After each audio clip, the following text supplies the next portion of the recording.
How's it good evening, sports fans? Welcome to another edition of the PR Man and the Coach Talking Ball on the BallFather podcast. I'm Reggie Roberts, longtime NFL executive, and I'm joined by my Tampa correspondent, Mr. JP Peterson.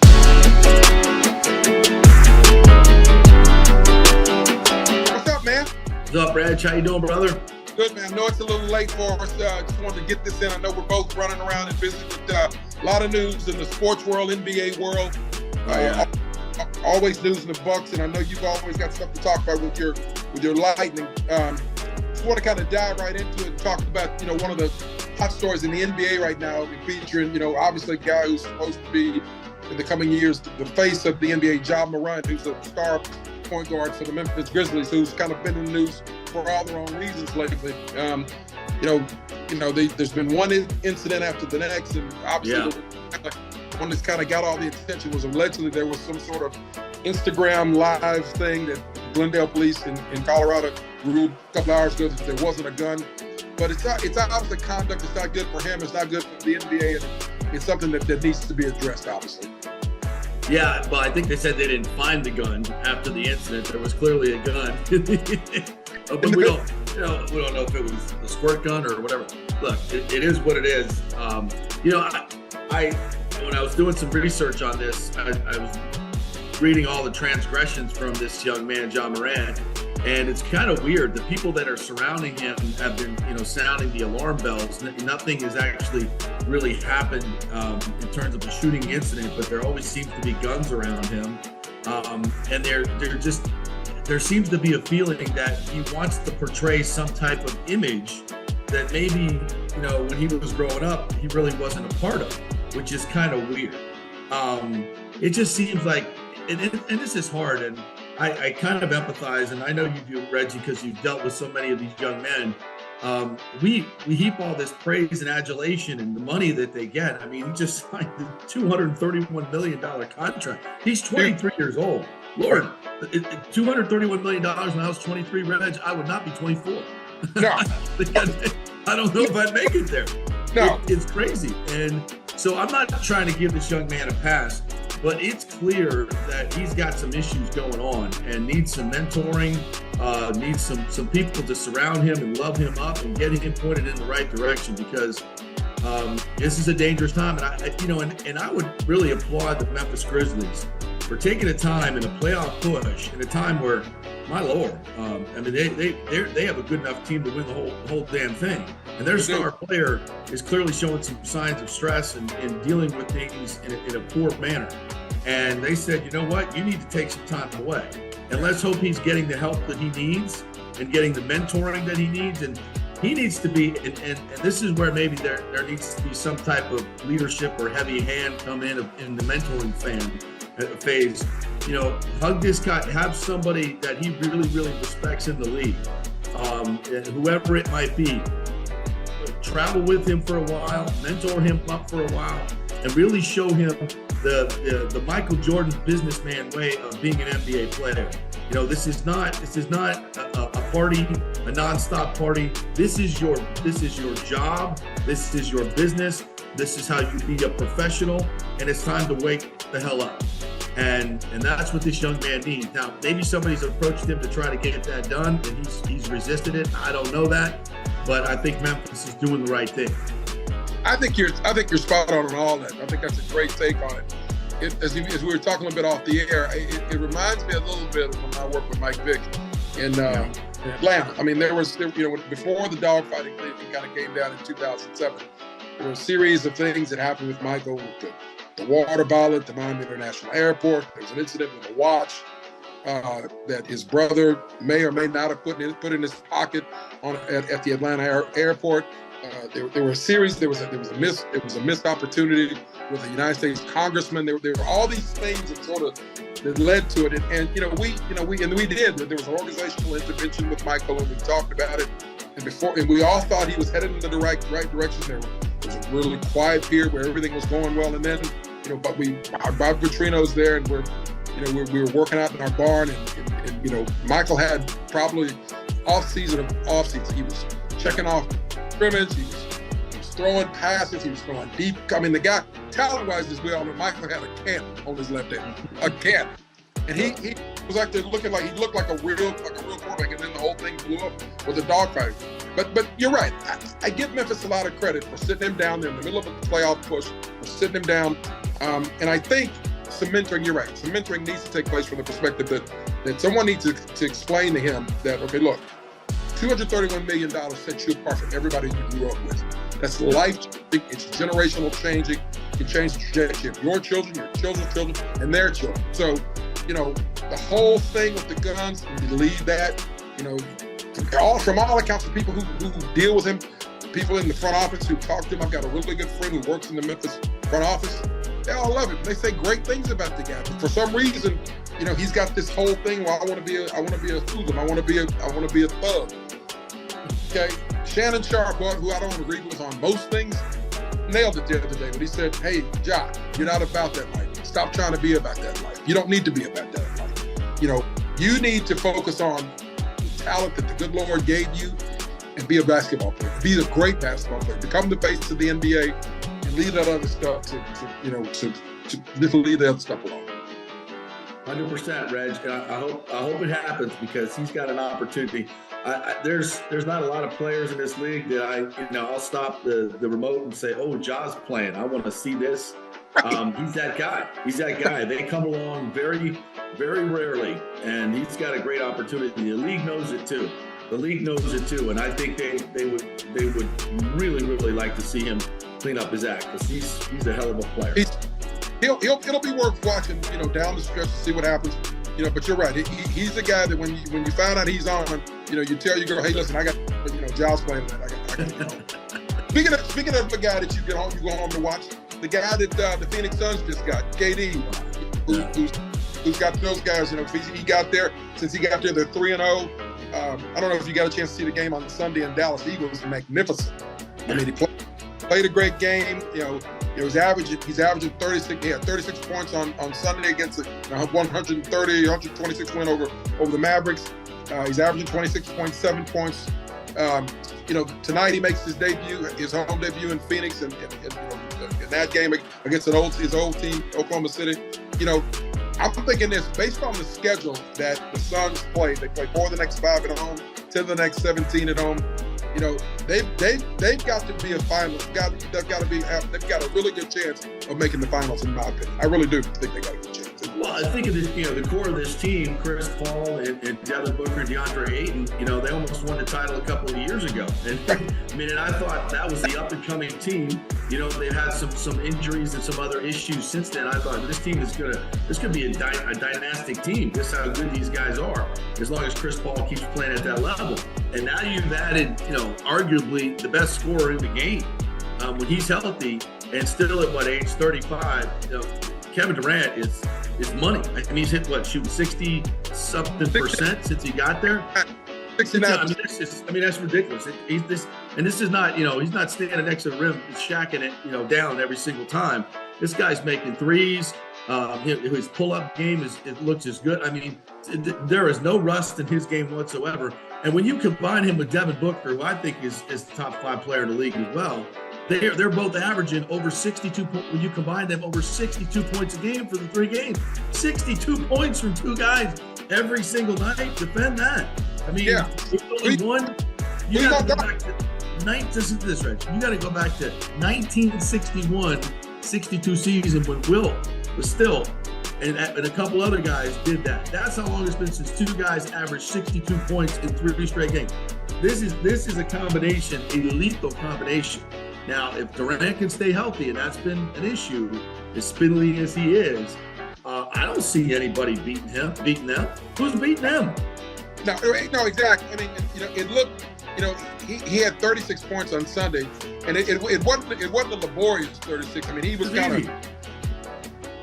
It was exactly what he was making his spots. There was an article I read today about there's a big, huge center that plays in the 6'9". He's talking about, I forget the guy's name. He's talking about, the guy's been here less than a week, and he's made to be better with what he's teaching, his energy. He comes to practice. He said he's already started a project to make everybody on the team better about it. This is where I need the ball. This is what we can do this when we play this team. Here are their weaknesses. He's a huge study guy. He brings notes. He said he brings in the 3 games that they played. He brings notes. This is how we beat this opponent. He self scouts. I mean, you need guys like that. You need guys who are floor generals like that to help you win, to go to the next level. Absolutely, and obviously, Durant's won titles before with the Warriors. Obviously, a different situation, but similar situation. You compare those 2 teams and the level of talent that they have. There's 4 guys there, just like the Warriors had, that put them over the top. And like I said, I know it's new, and a lot of people will adjust and find out what they do.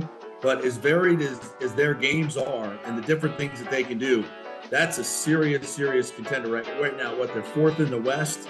Yeah. As you mentioned, they've got 10 of the next 17 at home. Yeah. I like a lot about what I see in Phoenix right now. Yeah, me too. New owner, new energy. I think it's going to be good. PR coach talked about the BallFather podcast presented by Sports Theater. Let's switch back a little bit to the combine that just took place. I read something about, the Bucks were there. Jason Light kind of did his state of the Bucks with regards to $56 million over the cap. And obviously the purge has started. They've got a bunch of guys, and then obviously Coach Bowles had a discussion of the state of the team. What did you get out of that? I heard Rich Stroud had a really good article today talking about, sort of what their direction. Both guys sort of laid out their direction at the combine about what they're going to do. What are you hearing from what's going on in Buckland? Well, I think the key player here is Derek Carr. All right, because the Saints and the Bucks are pretty much in the same situation, the 2 worst cap situations in the league. They both were in need of a veteran quarterback as well. And they both have second-year head coaches that were essentially elevated to the head coaching position. And both of those coaches are coaching for their coaching lives this year. Now the Saints said, okay, okay, Dennis Allen, we're gonna help you out. We're gonna go get you somebody. And they bring in Derek Carr, who's never had a defense to work with. So his starting record of 63-79, I think it is, does not bother me. He leads the league in fourth quarter comebacks over the last 7 or 8 years in the NFL. He's consistently over, 4,000 yards. He's a good passer of the football. They've got Chris Olave, who's an emerging star. Michael Thomas may or may not come back, but if they can get, 50% of the old Michael Thomas, that's pretty damn good. They got Taysom Hill. Kamara's probably going to get suspended, but still, I think has some juice. I think they might draft the speedy running back. They've got a nice offensive line. That's a team now that can put up some points. They're gonna average probably. I think that's a pretty good offense when you put that all together. Right. Their defense is still spectacular. If they can, Amunada is a free agent. They need to get him back. I don't know if they have the cap space to do it. So that they're gonna have to draft a couple of defensive tackles. But I think that makes them the favorite. Now the Buccaneers have decided not to go after a veteran quarterback. So they're gonna give Kyle Trask every chance to win this job. I think they'll bring in a veteran, but Jacoby Brissett, maybe a Baker Mayfield type. We'll see. But I think Jacoby Brissett type is probably more in the range. They're not going after Garoppolo. They're not going after any of the big names. So and they may or may not draft a quarterback. My feeling is I would love to see them draft Hendon Hooker. I think he's got a chance to be really good in this league. He's a little. I spoke to our good friend Dave Archer today, former NFL quarterback, Falcons broadcaster, and he's obviously got his finger on the pulse, and he thinks that Hendon Hooker is a little too fragile because he's had two major injuries in college. One at Virginia Tech and one at Tennessee, but I tell you, the talent is undeniable. So the Bucs may go after a quarterback in a draft, but I think that's doubtful. It seems to me right now that they're going to kind of take this year to get their salary cap back in order. They got to pay $35 million in dead money for Brady. Go out and draft, probably move back from 19 and pick up a couple of picks because they have 23 free agents, not many that they can bring back because of their cap situation. They're going to need to draft 5 or 6 players who's going to help them in at least 3 or 4 starters. So the draft is going to be huge for the Buccaneers, and I think this is going to be a year where, look, they still have a good core of players. You still got Mike Evans. You still got Chris Godwin, too. That may be the best wide receiver tandem. And look, Kyle Trask, everybody's forgotten about him, right? Well, Kyle Trask went toe to toe with Joe Burrow in the SEC and matched his numbers. Now, I'm not saying Kyle Trask is Joe Burrow. That's not what I'm saying. But when Kyle was in Florida, he had Kyle Pitts, now with the Falcons, superb tight end, big receiver. Had Kadarius Toney as well. Had running back in Houston now, Dameon Pierce. I mean, he had some talent on that offense. Don't get me wrong. But he moves in the pocket well. He's gotten slimmer, more athletic. Bowles loves him. But the way these guys talk about him, I'm not sure how Tom Brady was the starter last year, to be honest with you. They love it's the second coming of Tom Brady, evidently now. Like, God, you guys talk about him like this. Why wouldn't he play? He hasn't seen the field. But and I don't know if that's just coach speak to keep people a little smoke signal to make people think that they're not going to take a quarterback and then they're going to try to jump up and get somebody. I don't know. They need a quarterback. I do know this: the Glazers were in town for an inordinate amount of time a couple weeks ago. So this is a major restructuring. Whatever they're doing, it's they have charted a course. I still can't say with any certainty if they're going to try to find that quarterback this year. But I think my guess is they're going to wait until next year, the Caleb Williams draft, Drake May draft, and maybe try to get one of those guys, restructure, get your house back in order financially, and maybe go out and win a division with Kyle Trask, in this core players that they have. You never know. And then in 24, they're ready to rock, right? They're ready for, caps going up. They'll have plenty of cap space. They'll have some more certainty on who their quarterback is. And maybe they won another division title. Who knows? But I still think they'll be in the mix. So, JP, the combine just ended last week, and I keep hearing, Jason Light did his State of the Bucs talking about their $56 million over the cap and how he was going to fix that. And then Coach Bowles, as you mentioned, who's coaching for his life, starts talking about how and whatnot. What's your take on what's going on with the Bucs? I know this is they like Kyle Trask. They didn't get Derek Carr because my Saints got him. What's your take on what's going on with the Bucs? Well, I think the Saints and the Bucs were in very similar positions, right? They're two second-year coaches coaching for their lives.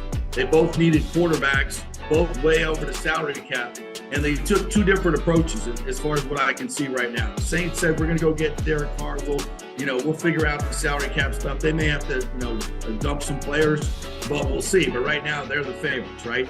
The Todd Bowles is coaching for his life as well. Both of these guys were defensive coordinators that were elevated, right? And they've told Todd Bowles, listen, we're not going after Derek Carr. We're not going after Aaron Rodgers. It's going to be Jacoby Brissett, maybe, that they bring in, some type of veteran like that. Maybe a Baker Mayfield. We've heard his name mentioned as well.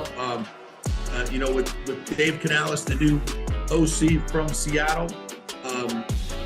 Drew Lock is a guy who knows that offense, who's a very good thrower of the football.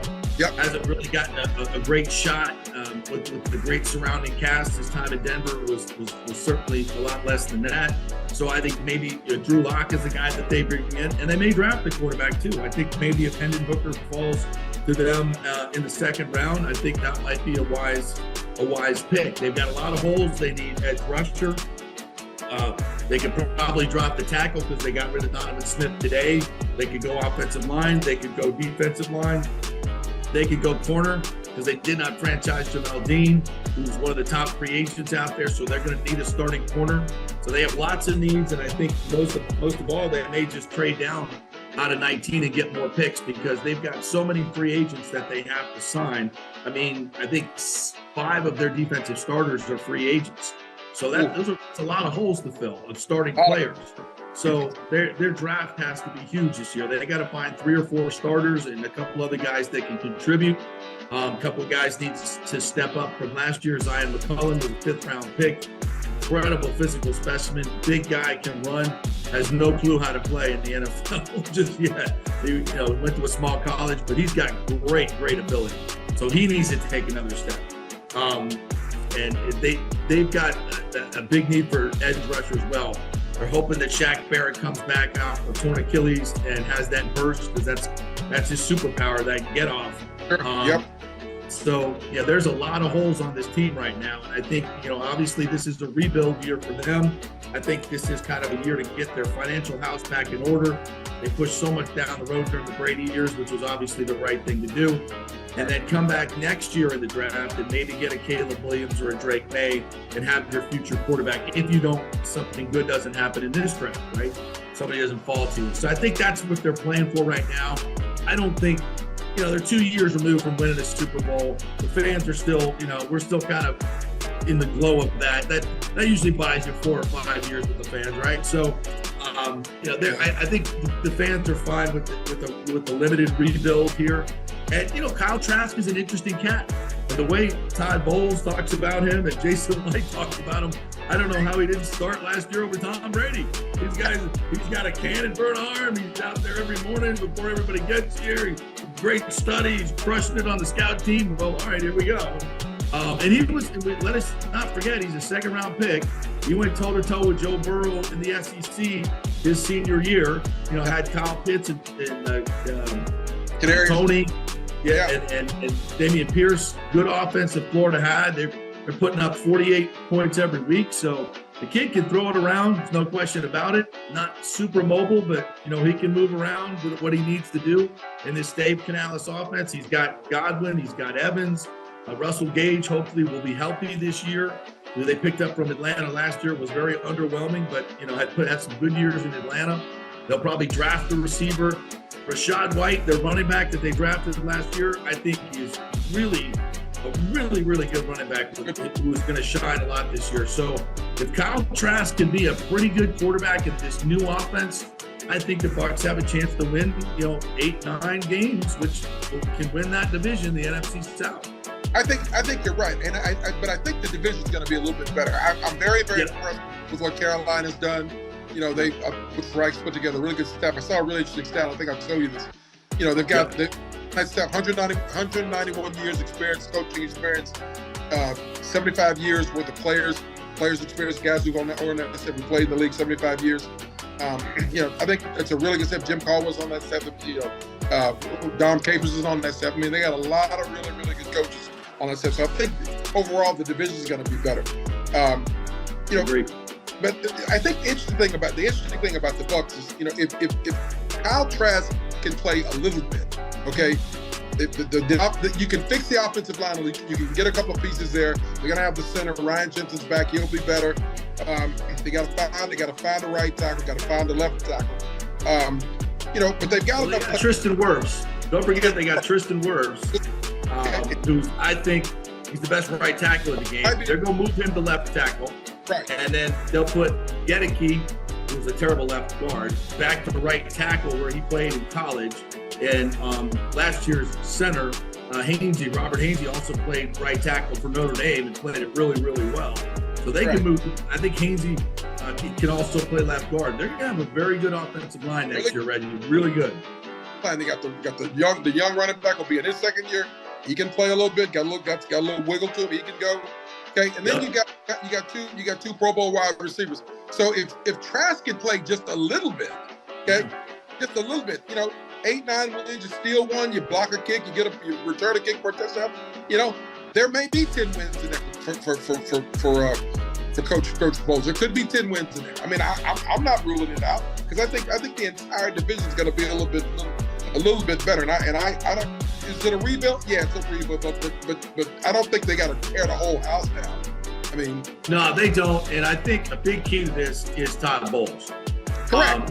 Todd Bowles did not coach well last year, in my opinion. And I like Todd tremendously. I know him a little bit personally, and I'm rooting like hell for him.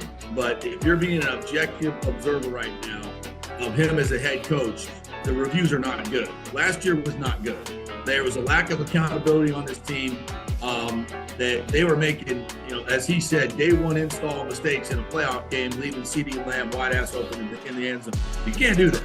And there was a real lack of. Even Brady felt that Todd Bowles would tighten up the ship, and that's kind of why he wanted Bowles to be the head coach. But that never really materialized. It was the lack of Bruce Arians, that, for lack of a better term, that father figure, kicking them in the butt or whatever it was. But there was a significant decrease in accountability. Guys, there was way too many mistakes being made.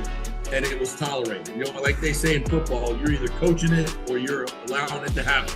And either way, if it's not good, it's not good. And it wasn't good last year. And his time management, his game management, C-, maybe a D at best. So, you know, now he'll say, and maybe in his defense, he didn't pick the offensive coordinator in Byron Leftwich. He didn't pick that staff. He was handed a staff. Now, it was a Super Bowl winning staff. You know, a lot of Super Bowl winning players on it. Don't get me wrong. I mean, a lot of new coaches get a lot less than that. But it wasn't his staff. It wasn't his offensive coordinator. Now, he's had 5 different offensive coordinators now, what will be his 6th head coaching season. That's a problem. But did he get it right this time with a guy who's never called plays at Dave Canales in Seattle? We'll see. So there's a lot of ifs and buts about this coaching staff. In my mind, they've got a lot to prove to me in terms of accountability, in terms of scheming, in terms of game plans, in terms of game management. That I think the talent on this team is good enough to win a division. Whether they've got a good enough coaching staff to win a division is the question mark. But I will say this also with Todd Bowles. He showed up at the combine as a different kind of cat. He was more decisive. I thought he was more comfortable in his own skin. I thought he was more affable. He just seemed more comfortable and more in charge. More in charge. And he didn't fire Byron Leftwich last year when he could have in the middle of the season. He didn't do it. He should have. And I think if you asked him now privately, he'll tell you he should have, because Byron was not doing what he wanted him to do, which was run the football. Right. So there was disconnect there. Now, there'll be harmony this year. There'll be an offense coordinator doing what he wants to do. That could make a big difference. So now they can play complementary football. Everybody can be on the same page. It can look a lot better than it did last year. So a lot to prove on the coaching staff. A lot of questions on this football team, but there's ingredients here to have a successful season. They're not winning the Super Bowl. Don't get me wrong. That ain't freaking happening. Can they win the division? Get in the playoffs? Yeah, it's possible. This is one of the great things about the NFL. You know, Coach Mike Smith, who you know very well, Coach Smith and I talk about, you know, the game, the football playing season and the non-football playing season. And we're in the non-playing season now. But there's been so much news this offseason with regards to players going, coaches, the quarterback carousel, guys who are franchised. You know, we could talk all day about did the Baltimore Ravens make the right decision with Lamar Jackson? We could talk all day. Did the New York Giants make the right decision with Daniel Jones, and what are you going to do with Saquon? I mean, this part of the game is intriguing. Love it. And it gets down to what the Saints did, like we talked about, to our next point. You know, the Saints kind of identified Derek Carr as their guy immediately, right off the bat, okay? He's got a connection with Dennis Allen. Dennis Allen was there in Oakland when he drafted him. You know, and the interesting part that I think that makes most Saints fans that I've talked to about this move, what they're excited about, is that Carr's never played with a defense. Never played with a defense that's been in the top 10, top 20. And the Saints have a decent defense. They're not great. They're not the 85 Bears, but they're better than Derek Carr's ever seen. So if he can kind of just be who he's been, you know, throw the ball for 4,000 yards, 4,300 yards, you know, throw it to his guys in the black and gold shirts more than he throws to the guys in the other shirts. It just sort of kind of, you know, I think there's going to be less pressure on him, because for the first time in his career, JP, he's not going to have to play from behind as much. Yeah, no, I like the Saints. I like the move they made. I argued on my show that the Bucs should do the same thing and go after Derek Carr. And here's the thing. I think the Saints the Saints didn't win the Super Bowl, right? The Bucs did.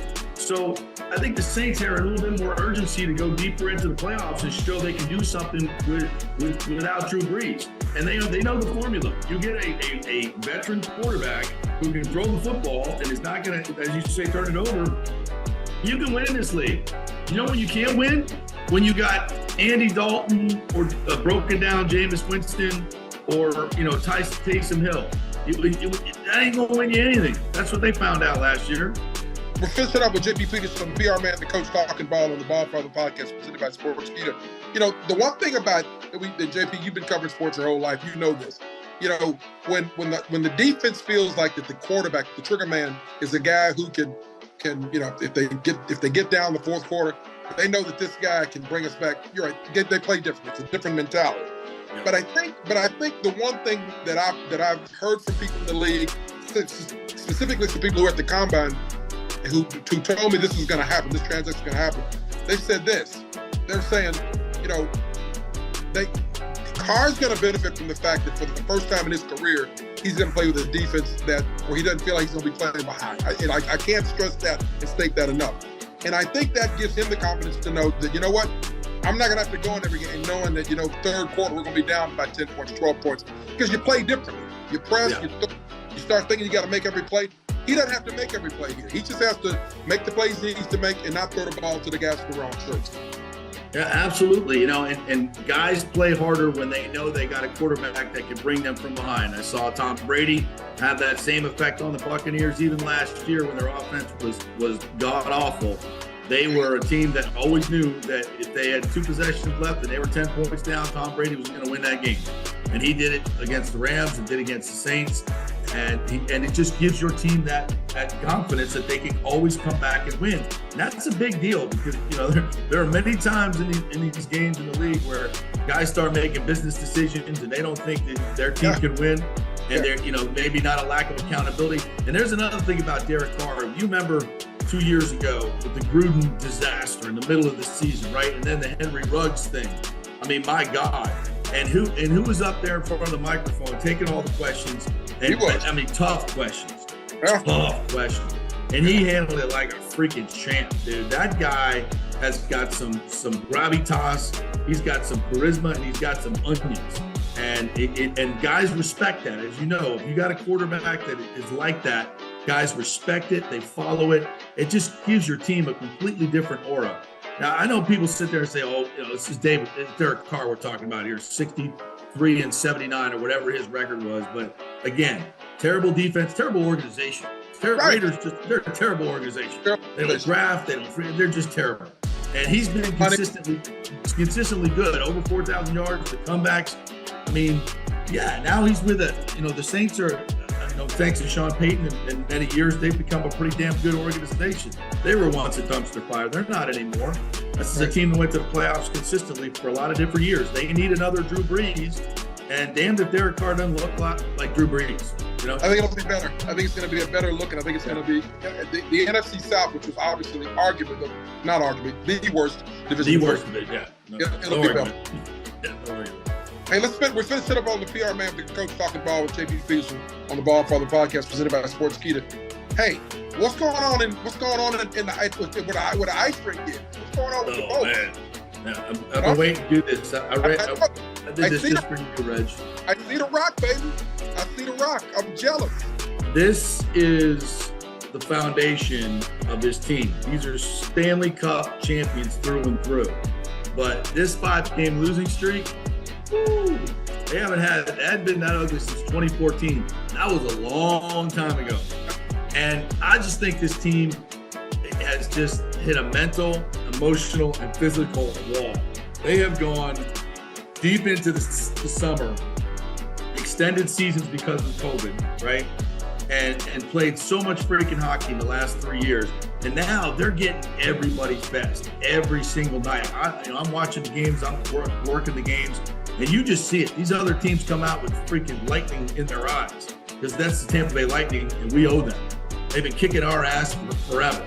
And they're a little bit vulnerable. They're still learning how to play without Ryan McDonough. They're still not settled on their deep pairs. Hedman's been a little nicked up all year long. He got hurt again the other night.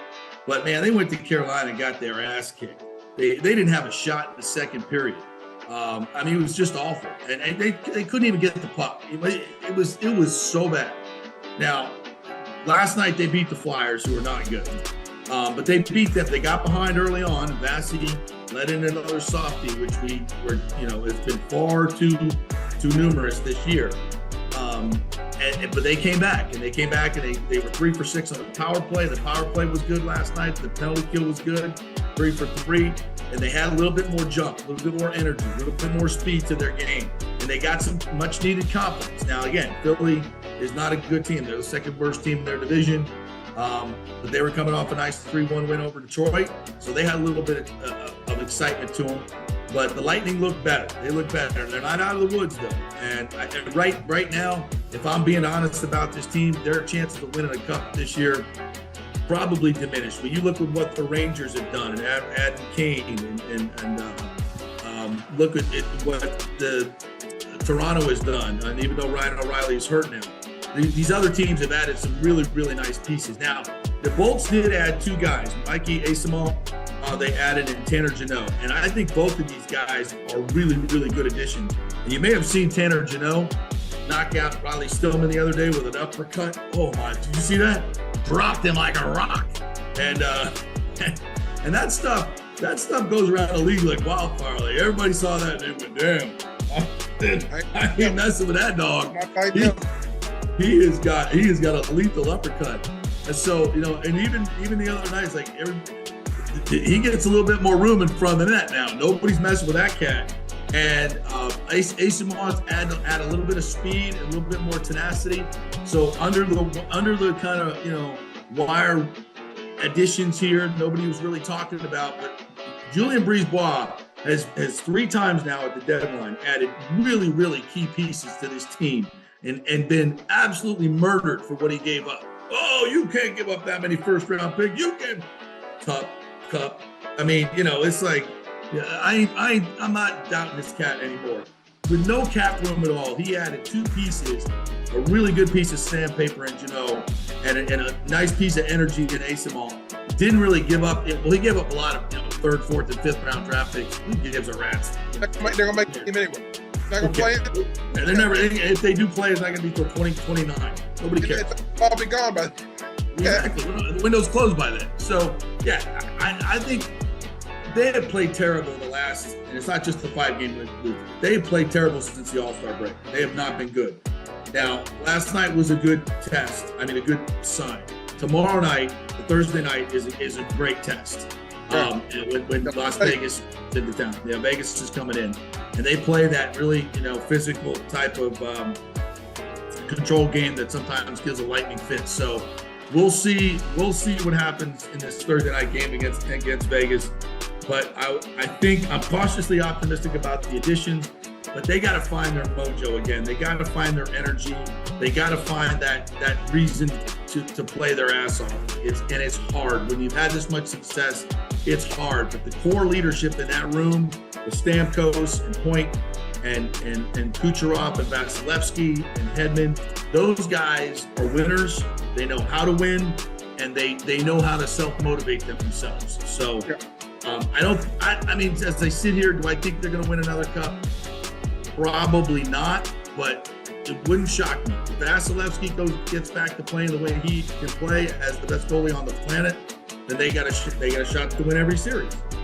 Let me ask you one other question. So just want to I haven't heard very much out of your Rays this during spring training. I mean, what's happening with them? What's going on with them? Nothing's happened with them. They haven't added anybody. Their offense was horrible last year. They've added no hitters. They've publicly said they're trying to find a big left-handed hitter. They won't spend the money for anybody yet.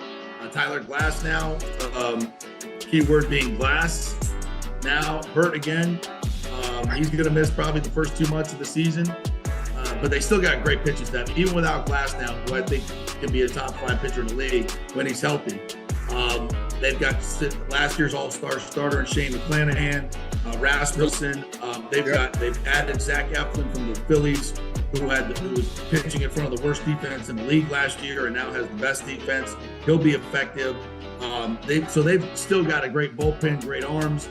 Offense is a huge question mark. They're hitting pretty well in spring, but I don't know if that's going to carry over.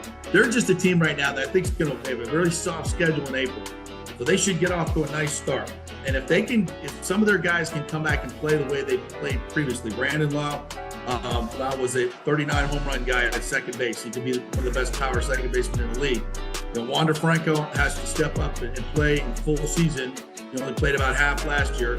One of the great young talents in the game. They compare him to Fernando Tatis.